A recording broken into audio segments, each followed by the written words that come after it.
Good afternoon, Wholesale Man here. It finally quit raining.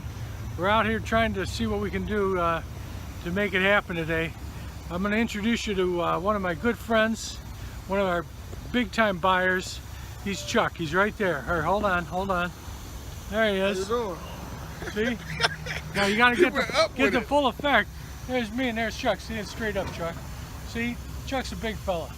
Big. He handles my light work. So if anybody has any ideas about stepping in on the Wholesale Man or not paying or doing them wrong, you're going to have to deal with this guy. That's for sure. So there you go. All right, we'll talk to you later.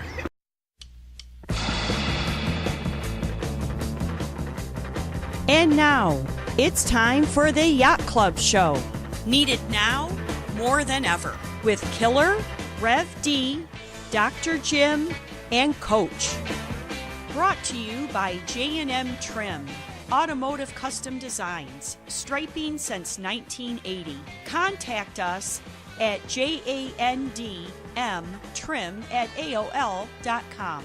Also brought to you by Metallurgia TS Plus, makers of high-quality specialty steel products. Visit us at www.metallurgia-tsplus.sk.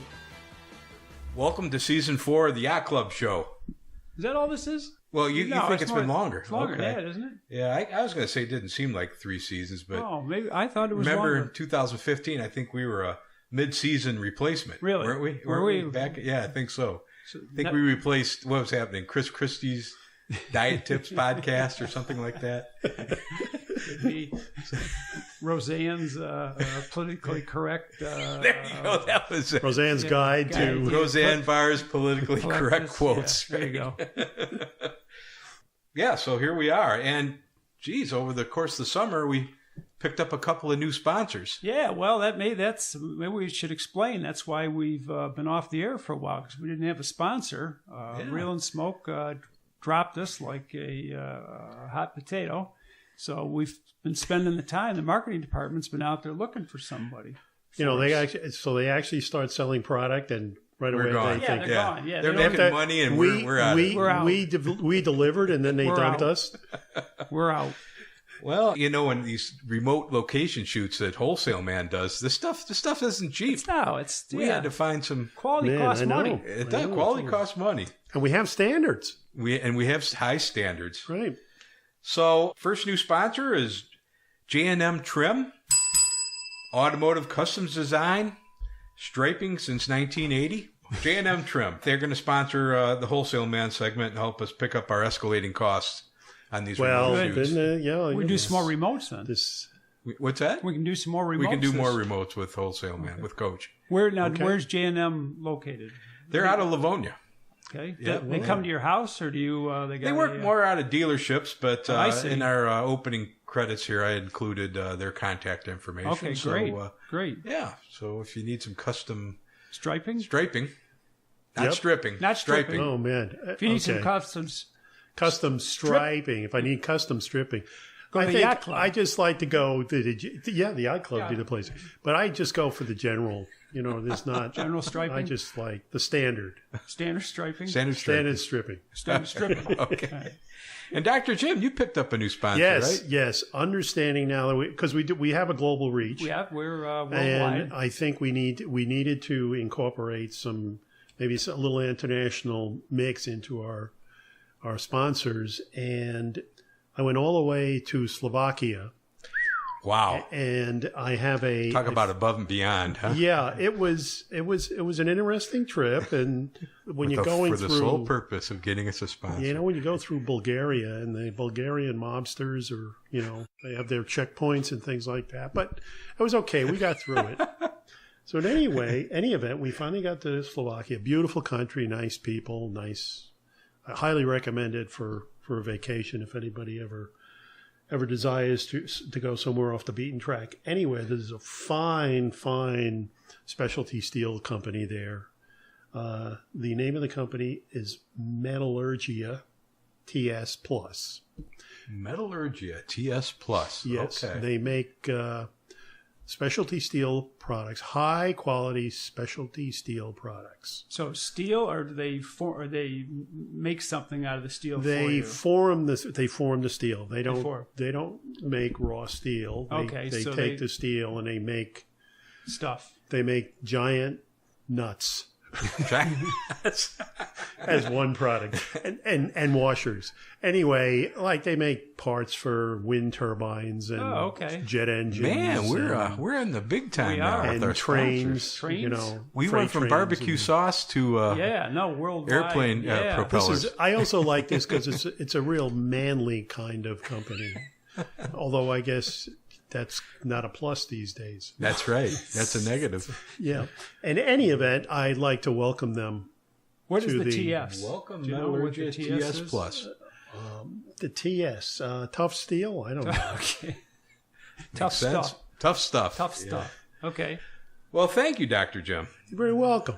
How'd your summer go? Good? Oh, it was very good. Busy. I had went back to New York to see my cousin. I was back there for about 2 weeks, and then came home from there. And then I went over to Spain for 3 weeks to see my son Ben. He moved from Prague to Spain, yeah. That's to right. Barcelona. To Barcelona, yeah. So we were over there. How are they enjoying it so far? So far, so good. Good. They have a really, really nice house, and and I went into Barcelona, and I don't know if you ever heard about the basilica over there. There's, I think it's Sagrada Familia. Unbelievable. Man, it was just awe-inspiring Wow. when you go in there. I'm serious. This guy Gaudi, he devoted his entire life to this basilica. He never married. He used to live there. What era? What year were we This talking? is like the late 1800s. Oh, okay. That recent. It's not finished. Okay. They said they're going to He's be still working on it, or he's not. He found a wife? Or? He said no. He's got. It's like Crazy Horse Monument out there, right? And He's got. South Dakota or whatever. They said they're going to be done by. He says they're going to be done by, I don't know, 2020 or 2025. But they've been building it for 100 years. I mean, you got to see that. It's unbelievable. Really? Huh. Unbelievable. You go inside of it, and it's. I don't know how to describe it. It's just anything I tell you is going to sound. What does that mean? So this was a highlight. This is definitely a highlight. So I didn't get to see as much as I wanted to. And my son living there, I guess we'll go back a few more times. I'll see some more stuff. Right. Yeah. So then we were basically on the road almost all summer, and so we've been just goofing off now for the last 3 weeks or so. Good for you. Let's get back into town. Do your wash and then get ready to go again. Right. Then go play golf with Wittachowski. So it's been very, very stressful. Yeah, sounds like it. Rev D, how the heck are you? Well, after that, I know. I mean, how do you top I was that? up in Charlevoix a couple times, and that The mean streets. Yeah, mean streets of Charlevoix. Yeah. I saw the Dairy Queen, and they're building some new. Cherry Republic is new up there, but that's about. Did you check out the Taffy place? Still haven't checked out the Taffy place. huh? No. Good guy. No. Good No, guy, it's- the store owner there. They're all good guys. They're all good They're all guys, good yeah, guys yeah. up there. But no, after listening to Dr. Jim, I did nothing. I was a piker. Oh, good. How about you? Oh, well, not so much about me, but the mean streets of Livonia. This is interesting. Did you guys hear about this 88-year-old woman at the Walmart on Plymouth Road in Livonia? This is an article in the Livonia Observer dated Sunday, September 23rd, 2018. I'll just read a few excerpts. Bruised and sore from a vicious mugging the day before, 88-year-old Gloria Kavilligan. I don't know. You guys tell me. Kevelighan. Yep. Kavilligan. Kavilligan found the strength to tell her story Wednesday. She had just exited her Ford Escape at the Walmart on Plymouth Road, Livonia, Tuesday afternoon, when a man shoved her. What's her first name? Super Gloria. K. When a man shoved Gloria to the ground, rustling her purse from her, and with a woman, accomplice, fled in her vehicle, so stole her vehicle. Late Tuesday, police did arrest the man who was expected to be formally charged. He would have been charged by now. It was very traumatic. It's just hitting me today, Gloria said Wednesday as she introduced herself to members of the media in the lobby of the Livonia police station. It happened in seconds. So she suffered bruises on her face and right arm and said her knees were black and blue, but apparently suffered no lasting damage. She was treated at St. Mary's Hospital and released. I'm a mess. What can I say? I'm alive. He pushed me full force, and I fell on my face, she added. The man had come up behind her, she said, and she tried to smack him with her cane. He was thin but extremely strong, she said. Gloria was by turns angry, choked with emotion, and upbeat as she recounted the ordeal and expressed thanks to the people who helped her. The Livonia police have been fantastic, she said. Several people came to her aid at the scene, she said, and the police and an ambulance were all there in no time. Responders used humor to keep her spirits up. Gloria said she'd never been the victim of a crime and had usually felt safe going out in public during daytime. You never think it's going to happen to you. Gloria was asked what she'd say to her attacker. I'd kill the son of a bitch, she said. I know you can't put that on television, but I would. And with that utterance, Gloria, aged 88, ruined any chance of becoming a Supreme Court justice.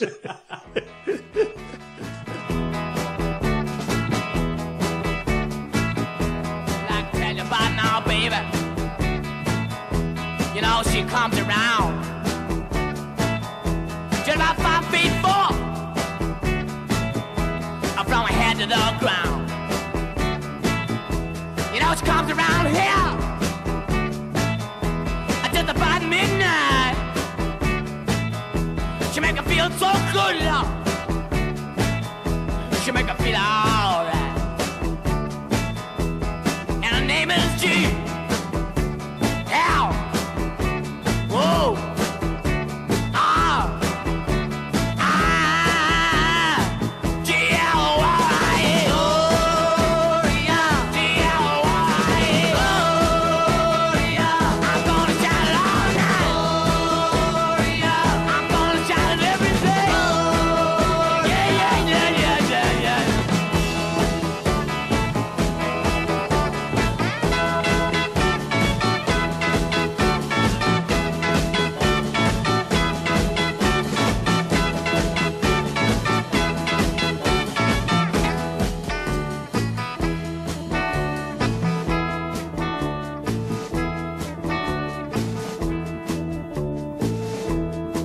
Comes around here just about midnight. She make me feel so good, Lord. I wanna say she make me feel alright. Comes walking down my street. Watch you come to my house. She knock upon my door, and then she come to my room. And she make her feel alright. G-L-Y-A. G-L-Y-A. I'm gonna shout it all night. I'm gonna shout it every day. Yeah, yeah, yeah, yeah, yeah. It's so good. Alright. Just so good. Alright. Yeah.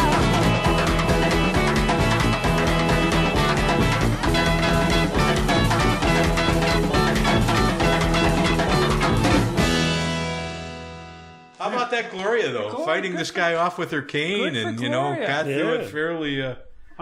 Well, she's scathed, but Yeah. not Well, bloody, but not at 88 broken. years Not old. bowed. Yeah. Bloody but not bowed. That's Not how now, tough. yeah. That's how tough us Livonians Oh, are. yeah, So, it's- yeah, 3 cheers for Livonia. good for her. Yeah, good for Gloria. There's a picture of her too. A little bruise there, but none the worse for wear. She looks tough. She looks She tough. looks tough. Yep. Yeah, she does. Hey, what happened to Larry the drummer? I was expecting him to, rim shot after my joke there. You know, I do have a Larry the Drummer story. Okay. Okay, this is indirectly about Larry the Drummer. Do you guys remember Greg Marks at all, by any chance? He was from this area. Didn't he play pro ball or He did. football or He something? did. He played. I believe he played for Atlanta. is what Really? what he did. Yeah. But anyway, he was a year ahead of us in school and playing. It was 5th and 6th grade football back in the day. And Greg was always he played pro ball, so he was obviously a big boy. He's probably 6 foot he's in the 6th grade, and we're all 5th graders. Yeah. And Carved out of granite. Yeah, he was just a big guy. So anyway, we're out there practicing in the summer where there's tryouts and everything. And one of the drills is you just form 2 lines, and they punt the ball to one line, and the other line had to tackle the guy who got the punt. Larry the drummer draws Greg Marks for his partner, and Marks received the ball. Okay, Drew the short straw, in other words. well, and you got to understand, Larry the drummer at this time is about 5. He's not even 5 foot. What are you in the 5th grade? Yeah, probably 4 foot 8 or something. Yeah, whatever. Okay, and Marks is still. I mean, he was out there running. We'd be running like crazy because Marks had to hit the weight limit. I think the weight limit was probably 150 pounds or something. So he had to get enough weight off so he could play. Right. So it's hotter than heck, and we're running drills. Everybody's tired. But anyway, Larry the drummer draws him. Mark, he's running towards Mark. Mark's got the ball, and it just looks awful. Everyone's closing their eyes, right? It just looks awful. So the next thing you know, Larry the drummer gets down and he kind of got tangled up in Greg's feet and tackled him.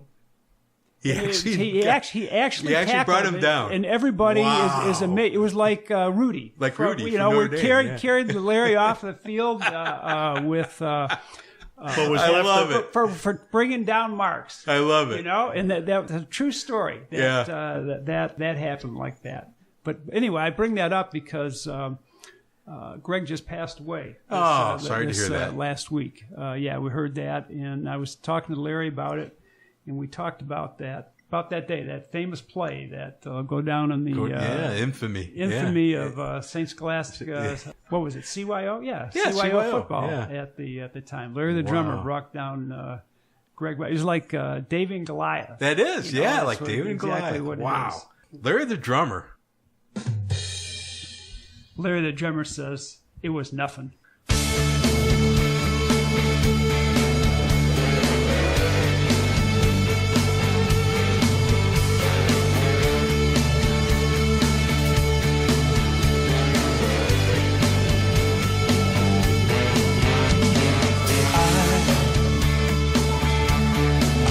I could swim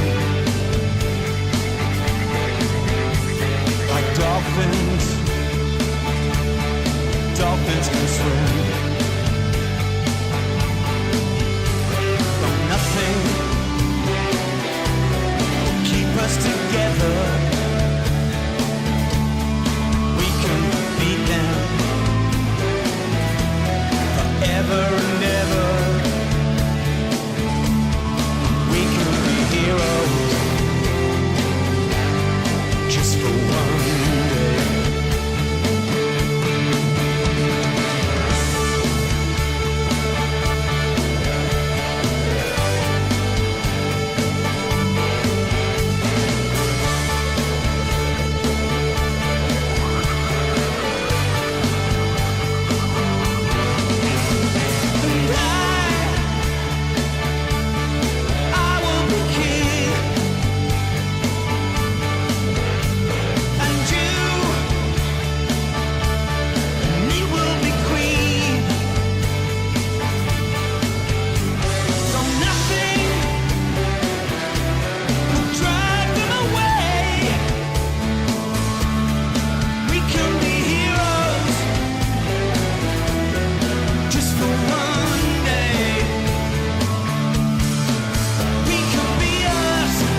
Let's look at Beach Week Ralph Club biggest contributor. What does the word Ralph mean in that? That probably refers to throwing up.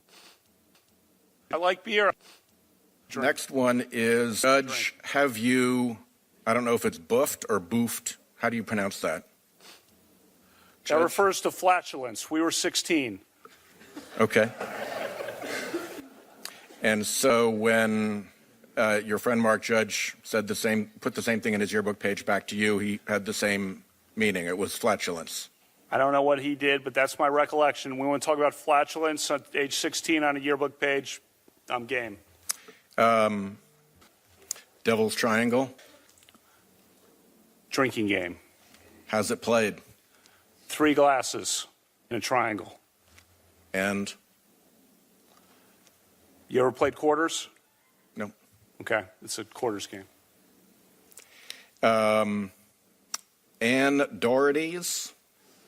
As you can tell from my calendar, she had a party on the 4th of July in the beach in Delaware. And there are like 1, 2, 3, 4, 5, 6, 7 F's in front of the 4th of July. What does that signify, if anything? One of our friends, Squee, when he said the F word, starting at a young age, had kind of a wind up to the F word. Kind of a and then the word would come out. And when we were 15, we thought that was funny, and it became an inside joke for how he would say and I won't repeat it here. You know what my takeaway was from the grilling Kavanaugh got? Didn't we all have a friend like Squee in high school? I mean, God loves Squee, right? High school. I got friends like that now. I mean, this is a guy, it could be, the moment could be so tense, and he'll, some flatulence, and everyone starts laughing, right? Our Squee used to take a cigarette lighter when he was ready to flatulate, and it'd be like a blowtorch, and we would laugh. Oh yeah, we just thought that was hilarious. It was. I thank God for guys like Squee. That's what I got out of that entire round of grilling. Well, you know what? That was the first time I've heard that. I did watch part of the confirmation hearings. I did watch part of the confirmation hearings. I did not hear this, and I thought that was a joke. I thought that was a parody. I know. The first time I played it for you, thought I did. No, that was from Saturday Night Live or something. That's got to be a joke. Yeah. No, unfortunately, it's not. That was Senator Whitehouse from Rhode Island. Wow. Mm-hmm. I condensed it a little bit, but that was basically the entire tone of his questions. He had to be laughing. He had to be thinking to himself, "This is a joke." Well, with that intro, I would love to hear your thoughts on the whole Kavanaugh situation. It's difficult to kind of wrap your mind around it. It seems to me that it's one of these things that it's obviously not black and white, clear. Everybody could be telling the truth at this point. I think that's possible. Right. I do. Dave and I have talked about that. It seems like, it almost seems like the kind of thing that should have been handled decades ago in some sort of one-on-one conversation. Or maybe parent-to-parent conversation. If Ford was, felt as if she was, abused in some way she could communicate that to him, and he would obviously say something like, well, I was an idiot. I'm sorry. I shouldn't have. So my feeling is, if something did happen, I'm assuming in the worst that all of this did happen. But it seems like it's the kind of thing that doesn't rise to the level of national crucifixion or something like this. It's such behavior was, and always will be, unacceptable. But it was just out of proportion to the circus that surrounded it. Well, I think part of it is because of the Me Too movement. That made it, yes. And, this is where leadership comes in. There's a time when somebody is supposed to say, there's no filter here. It's like everything is mass murder. There's no such thing as misdemeanor assault. Everything is mass murder. It seems like it just rose to a level that was totally out of proportion to what the alleged offense was. Yeah. Well, number one. Number two, I'll put on my partisan hat here in that when I say, who was the senator? Feinstein. Feinstein gets this letter in July and sits on it till a week before the vote is supposed to be taken. I mean, if there's anything more Machiavellian or playing on the emotions of the moment, that was it. It was pure manipulation. She never brought it up with him in her interview with him. She never brought it up she didn't ask for the FBI to investigate any of this back in July. It's only when we came to the end of the line where there was no other way that he was going to be stopped in her mind that she decided to throw a grenade in the middle of the room. So it was a hit job. It was, right. It was a hit job. I agree with you. Yeah. I think it was the way it was handled. But right. I got a question for you guys. Blasey Ford says such and such happened. Right. Kavanaugh says such and such didn't happen. Right. Okay. But if you read the paper, listen to the media, it did happen. He's guilty. Right. Okay. Why? What makes her? No, you hit it. It's the Me Too movement. You have to start believing you're guilty until proven innocent with Me Too. Okay, yeah. That is a I understand high stakes, the Supreme Court and what have you, but that is a for what that does to society. I think that's a very scary. Dangerous. It's kind of ironic that you're talking about the epitome of jurisprudence in this country. And we're asked to throw out the most basic principle of our legal system that an individual is innocent until proven guilty.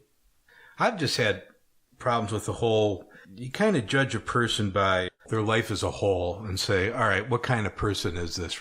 And he's been nothing but a model citizen, devoted to his family, devoted to his profession. My gosh, he does charity work. If he was to be judged and you to look at him, look at his adult life, what he's done, it's pretty remarkable track record. If the accusation was when he was 25 or 30, I'd look at this with a little more concern. A 17-year-old kid who's all hormones and is stupid by nature anyway, I just don't think to single that out, I think was just absurd. No one even ventured into what he did since he came out of Yale. Everything was based on... it was all adolescence. Right, you know? And it was all connecting. It was like he was guilty of being an adolescent and therefore he can't be a Supreme Court justice.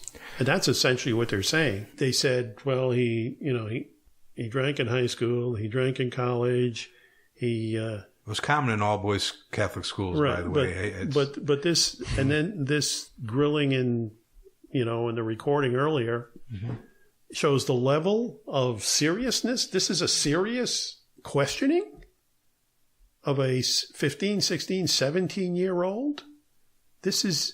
We're supposed to take this as a serious filter through which we're going to make decisions on our leaders. It's just mind-boggling. The more we talk about this, the more we're participating in this ridiculousness. Yeah. Like I said, it should never have even gotten to the point that it did. And it was the only reason it was done, it was for purely partisan reasons. It disgusts me that these people would behave this way. It really does.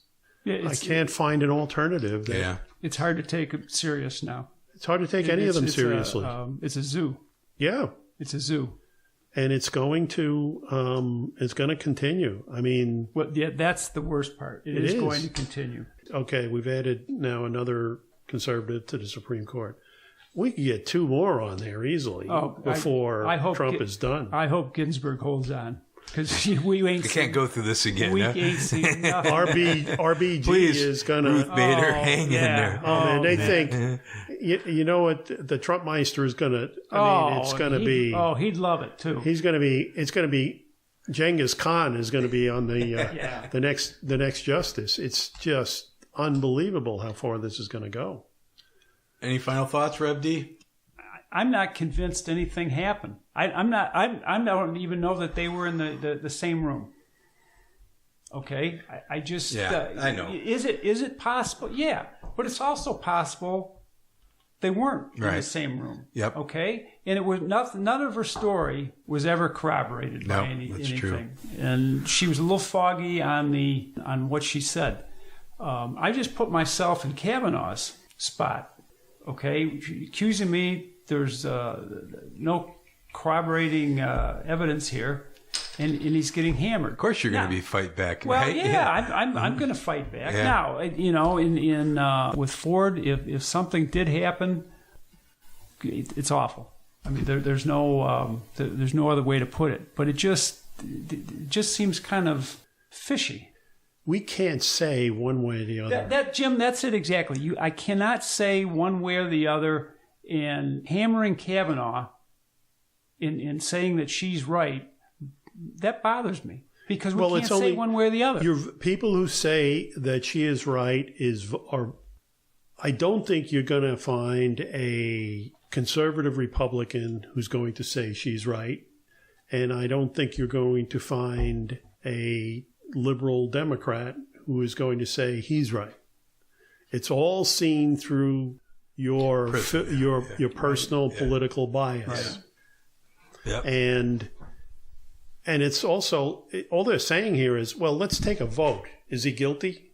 Right. It's like American Idol. Is he guilty? Yep. And the fact that it was such an unresolvable problem, and it was brought out and paraded in front of the world, because there's no way that they could have looked at this and said, we can resolve this somehow. No, I think the whole purpose was not to solve it, but to get him to quit. It was their Hail Mary. That was their Hail Mary. It was a political Hail Mary, and it says nothing positive about them for bringing this up. No. So the question is this going to rally more Republicans to vote or more Democrats?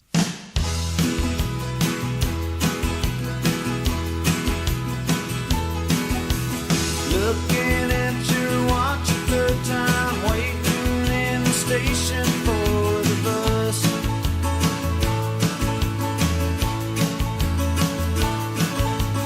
Going to a place that's far, so far away, and if that's not enough,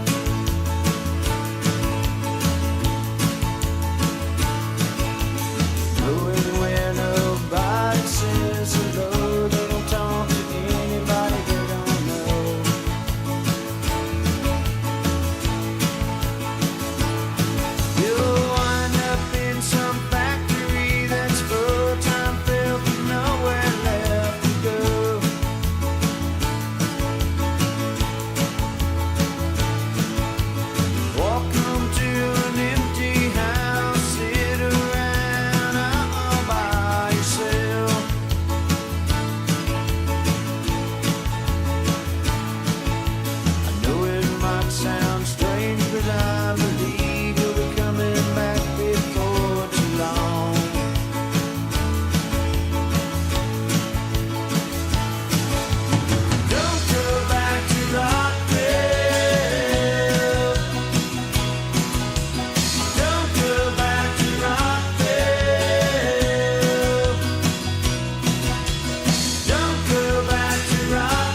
time for a little levity. Rev D, do you happen to have a bonehead for us?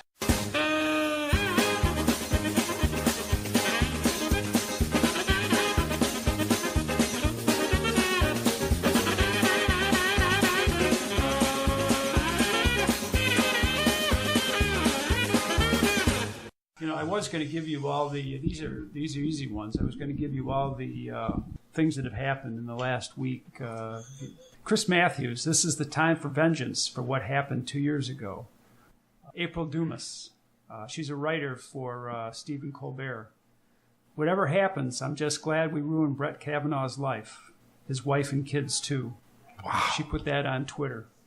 Nancy Pelosi plans to go file a Freedom of Information Act to obtain the FBI files for things relating to the Kavanaugh investigation.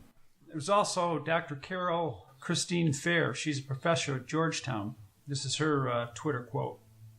Look at the chorus of entitled white men justifying a serial rapist's irrigated entitlement. I don't know what irrigated is. Irrigated. Yeah, I don't know what that Well, is. she's a professor. She's smarter than us. That's true. Mm-hmm. All of them deserve miserable death. This is tough to read. All of them deserve miserable deaths while feminists laugh as they take their last gasp. Bonus, we castrate their corpse and feed them to the swine. A professor from Georgetown University. Is she for the death penalty? She might be. She might be. She'd probably be very much in favor for if you're a entitled white man. She's Only for entitled white men. Entitled white man, yeah. Ooh. Oh, man. Hey, if she calls anybody for a date, don't pick up. Okay. These are just easy. Yeah, that's just low hanging easy fruit. Boneheads. Yeah, low hanging fruit. Real easy. But we're going to skip those. Those are not my boneheads. Oh, those are not. You won't not include the those. boneheads. All right. No, Pretend you didn't hear that, Yeah, you didn't hear listening audience. Okay, did you hear about the what went on at the University of Manchester in England? In England. No. Yep. Did not hear about this. They what they ever call the student council there voted to replace noisy appreciation with British Sign Language equivalent of waving both hands. Now, the waving both hands is referred to as jazz hands. So, what they felt is that they wanted to create a respectful environment, and so they proposed that clapping be discouraged at all school events. So they didn't want to offend anybody, autistic kids. They didn't want to get them agitated. Yeah. So they voted to no clapping. No clapping at sporting events. Sporting events, any school event. We're going to use jazz hands, and jazz hands, like I said, are just are just waving your hands. Okay. We're just becoming more and more sophisticated, aren't we? It's just that's the way things. And where is this? This is Manchester. in Manchester. Okay. But you can certainly see this. I think California. There's got to be a university in California who'll be coming up with this next. But they feel that I'm sure they're very sincere about this. So somehow we're going to. So sound is some way offensive. The clapping is offensive. Because a football game with say soccer California and Michigan. Yeah. And the Michigan fans are going nuts and crazy, and the California fans are just doing the jazz just hands. jazz hands. Okay, someday. All right. Is it that the what was the motivation for thinking? Is it that the deaf people can't hear the clapping hands, or what's the? If you're I deaf, guess you just, how would you? Well, okay. You would see this, or you would see this. They talk more about the autistic kids being startled, but They have a high. if you clap, if I'm deaf, I can't participate. I can't hear. You can see. Yeah. But so you can. What about the blind? We can do with jazz hands too. Blind can't see jazz hands, but they can hear clapping. They're discriminating against. They're the blind. discriminating against blind people. There you go. But here's their like quote. it, Mike. I like it. It's a good that one. is it. That is pretty good, Killer. We should all aspire to improve our public spaces so that all members of society feel comfortable and able to contribute fully.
shine, shine on us all, set us free.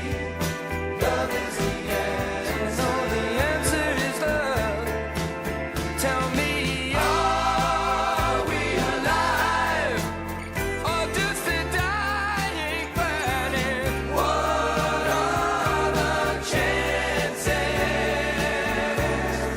Ask the man in your heart for the answer. And when you feel afraid, when you've lost your way, when you're all alone, when you're far from home,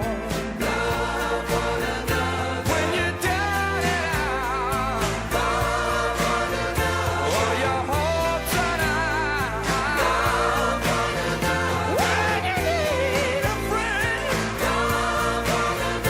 when it be the end, love, we got to love, we got to love one another. Light up the world, you got to shine on me. Love is the only yeah. Shine on us all. Love is love can save the day. Love is the answer. Give it just one more chance. Love, shine on me. Love is the answer. Love, shine on us all. Set us free. Love is the answer. You just can't live this style long. Light up the world. The answer. Okay, so we got the elections coming up, and Trump is trumpeting that the economy is great, and well, I've always heard it's the economy, stupid. People vote the economy. So what do you guys think? How good is the economy right now? Seems pretty good, but I think Dr. Jim has an interesting perspective on Yeah, this. I think it's pretty good, and it's not so good, at least according to Barry Ritholtz. I read this guy occasionally. He's pretty smart. He's a finance guy. So he wrote an article that says why America has a two-track economy, and I think most people would relate to this. Depending on where you live, your education and job, things are either pretty good or pretty bad. Which of the two scenarios describes the U.S. economy? Number one, and this is the Trumpian view, the economy is better than ever. The stock market is near a record high. Wages are rising. There are more good job openings than applicants. Household wealth has hit a record. Gross domestic product is growing briskly. House values have recovered from the bust, and consumer confidence is back. And so is America. And that's been my perspective. But there's track two here. Huh? Track two is, this is the other view you may have, real Americans are suffering. Inflation-adjusted wages are stagnant or even declining. Economic mobility is non-existent. Gasoline is getting expensive as oil prices increase. Labor force participation rates are stuck at levels not seen since the late 1970s. Healthcare is brutally expensive and getting more so, and rents have been rising. There is a looming retirement crisis coming as households have too little savings and pensions are underfunded. The average American is getting crushed. So those are the two. I mean, you could get, I think you get a fair number of people who would go one way or the other on this. They're both right. And they are both right. And it does depend on, where you sit. It depends on, as the first line after the title, depending on where you live, your education, and your job. That's going to determine, how you feel about this. I have the good fortune to be retired and hopefully have enough in my retirement to keep me going. But I also recognize that's not true for everyone. And I also look back on my working history, and I think I had a lot more opportunities, regardless of education, than young people do today. If you get out of high school and you don't have a hook in a company or I shouldn't even say a union, because even a union job is not what it used to be when I was getting out of high school. So there is this deviation in the economy, this split in the economy. Both are right and both are wrong as it stands right now.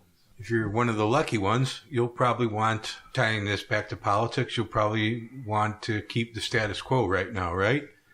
If you're on track 2, it'll probably be back to, Mr. Bernie Sanders has the right idea. Or is that kind of what we're getting at? I think that's why Bernie resonated with a lot of people. Well, I think that's going to be true, but I could also see it going the other way. If you're in the first group, you're looking at the second group and you're saying, oh, I'm doing okay, but all those other poor people are, they're getting crushed by the people who have more money than I do, so I'm going to vote for Bernie. And if you're in the second group, you're saying all these immigrants and elites are the reason I'm in the position I'm in, and so I'm going to vote for Trump because he's sticking it to those guys.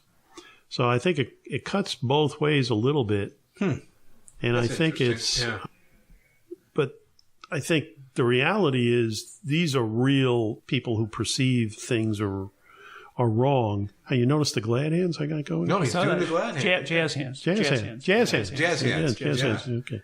I noticed that now. Maybe our listeners saw that. Yeah. Saw the jazz. That's another. They could. That's another reason why it's silly. Oh, that's right. That's right. Our listeners didn't On see the us radio, jazz you hands. Now, can't. if I clapped, our listeners see, would have yeah. understood the Right, but- appreciation. That's true. Yes, Jazz we're in hands doesn't work on podcasts. an audio media. In any event, I don't know how it's ever going to come together. I mean, what is it? Does it look like it's moving? And Well, that was how do you interesting expect it too. to- The guy gave a historical perspective.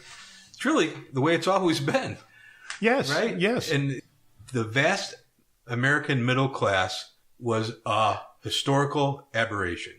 Right. During the feudal era and early stage of capitalism, much of the population was impoverished and either engaged in agriculture and later on factory work. Above that was a small cohort of craftsmen, shop owners, and merchants. Above that was an even smaller class of nobles and royals, and later on industrial magnates with fabulous wealth at their disposal. Extrapolate that to the present, and we have the working poor, the middle class, and the professional class, and a similar pyramid-shaped wealth distribution. Okay, so why he's saying this is the American middle class it was a historical aberration is post-World War II, when 16 million American soldiers returned home. The GI Bill gave them the chance to get a college education. Pent-up post-war consumer demand meant manufacturing jobs were plentiful and well-paying, and most of the rest of the world was in ruins at the time, so there was little competition for U.S. industry. Right. So this was somewhat of a short-lived scenario. And so he concludes, the U.S. economic expansion is both robust and weak, broad and narrow, higher and lower than before the financial crisis. How these economic gains have been distributed is likely to have an impact for decades to come. Yeah. Yeah, I remember that. I read this now I remember that part. And what struck me was we, from the baby booming generation up until today, grew up in this world where the middle class was the pig and the snake. I mean, we were there was some rich people and some poor people and a lot of middle class. Right. And all of that was the result of what he's describing. Right. The U.S. had a closed economy, no competition, and all this technology that was developed in World War II is now becoming incorporated into civilian life. Now I get Trump, why he's trying to be somewhat isolationist. He's trying to build up manufacturing here. He's trying to turn the shut clock out back. cheap stuff. Yeah, Yeah. he's trying. Whether you agree with him or not, you got to at least give him some credit. He sees what he thinks is a potential solution to grow the middle class back, whether he's right or wrong. But I really believe that that's an earnest, honest attempt on his part to try to build it back up. Yeah, but he is of my generation, and he still has that mindset like it was always this way until recently. instead of looking at it was never this way until the end of World War II. Right. And now it's reverting back to what it would naturally be. Look at Whether that's desirable or not is another thing. I mean, look what he's done with NAFTA. Apparently, under the new agreement, North American content requirements for automobiles will increase from 62.5 to 75%. So that's why China's getting a little testy with us. In addition, the agreement creates a new labor value content rule that will require that 40 to 45% of automotive content be made by workers earning at least $16 per hour. Again, kind of a dig at China, right? With the cheap labor. Or Mexico, too. Or Mexico for that matter, too. Right. So, again, agree with him or disagree with him, this is his attempt to try to rebuild our middle class. And if you personally dislike the man, in his heart, he's trying to rebuild America. Well, I think he instinctively sees what has happened within the middle class, and that he's doing whatever he thinks he can do to push back the tide. The question is he really, can he be effective, and is it even realistic, given the fact that we now do have competition, and we will always have competition going forward. There's no way to stop it. I think short term he can be effective.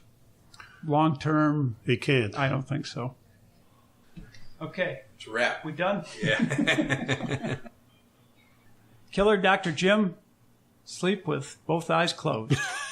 Thank you. Even after all this. After all this. Close those eyes. Thank you, Rev D. Reassuring. And as always, in fact, more than ever, illegitimi non caberundum est. Catch you next time, Bobby.